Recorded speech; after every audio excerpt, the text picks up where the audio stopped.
तो चलिए आज बात करते हैं एक ऐसी गाड़ी की जो शहर की सड़कों पर कह सकते हैं खूब दिखती है। Hyundai i10। अगर कोई भी एक कॉम्पैक्ट कार खरीदने की सोच रहा है तो i10 का नाम लिस्ट में आता ही आता है। तो आज हम इसी के प्रोज एंड कॉन्स मतलब इसकी सारी अच्छाइयों और कमियों को जरा करीब से देखेंगे। लेकिन सबसे बड़ा सवाल तो यही उठता है, क्या यह शहर में रोजाना चलाने के लिए एक भरोसेमंद गाड़ी है? हम इसी सवाल का जवाब ढूंढने की कोशिश करेंगे ताकि फैसला लेने में आसानी हो कि ये कार किसी के लिए सही फिट है भी या नहीं। ठीक है, तो शुरुआत करते हैं उन वजहों से जिनकी वजह से i10 इतनी पॉपुलर हुई। आखिर क्या बात है इस गाड़ी में जो लोग इसे इतना पसंद करते हैं? चलिए देखते हैं। देखिए, i10 को बनाया ही गया है शहर की ज़रूरतों को ध्यान में रखकर। इसका कॉम्पैक्ट साइज मतलब तंग गलियों से निकलना बच्चों का खेल। स्टीयरिंग इतनी हल्की है और टर्निंग रेडियस इतना कम कि भीड़-भाड़ वाले ट्रैफिक में गाड़ी चलाना एकदम आसान हो जाता है और पार्किंग की तो कोई टेंशन ही नहीं है। और जो लोग इसे चलाते हैं उनका भी यही कहना है। सब मानते हैं कि कम से कम जगह में भी इसे चलाना बहुत ही आसान है। और सच कहूं तो शहर की भाग दौड़ वाली जिंदगी में यही तो चाहिए। फिर आता है Hyundai का भरोसा। देखिए, इनका सर्विस नेटवर्क पूरे देश में फैला हुआ है, जिससे एक मन की शांति रहती है। सर्विस करानी हो या कोई स्पेयर पार्ट चाहिए हो, सब आसानी से मिल जाता है, जो लंबे समय में बहुत बड़ी बात है। और एक और कमाल की बात, ये गाड़ी बाहर से जितनी छोटी दिखती है ना, अंदर से उतनी ही खुली खुली है। मतलब 4 बड़े लोग इसमें आराम से बैठ सकते हैं, जो इस साइज की गाड़ी के लिए सच में बहुत अच्छा है। एकदम प्रैक्टिकल हैचबैक। और हाँ, सबसे जरूरी बात, पैसा। ये गाड़ी जेब पर भी ज्यादा भारी नहीं पड़ती। इसकी मेंटेनेंस काफी किफायती मानी जाती है और रनिंग कॉस्ट भी ठीक ठाक है। मतलब खर्चा कंट्रोल में रहता है, जो इसे एक बढ़िया बजट फ्रेंडली ऑप्शन बना देता है।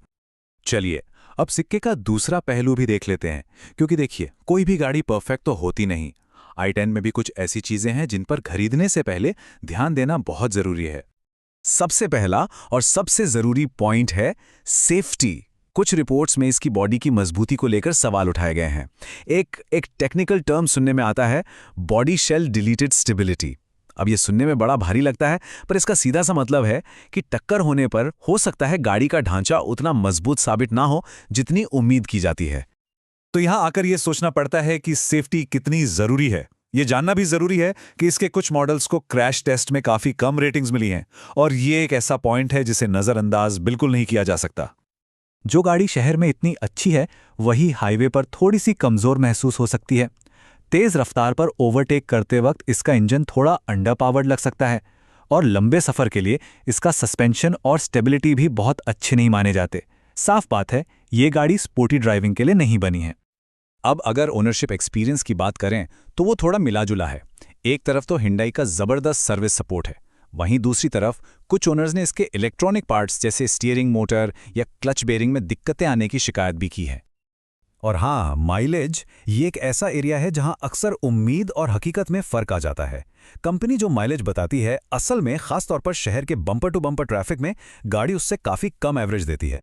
तो इन सारी अच्छी और बुरी बातों को एक साथ रखकर देखें तो क्या नतीजा निकलता है?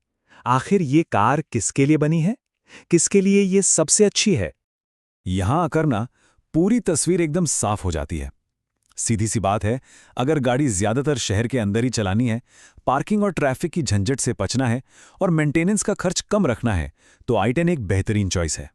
लेकिन अगर हाईवे पर ज्यादा आना जाना है, एक मजेदार ड्राइविंग एक्सपीरियंस चाहिए या फिर सेफ्टी से कोई समझौता नहीं करना, तो फिर शायद मार्केट में दूसरे ऑप्शंस पर एक नजर डालना ही बेहतर होगा।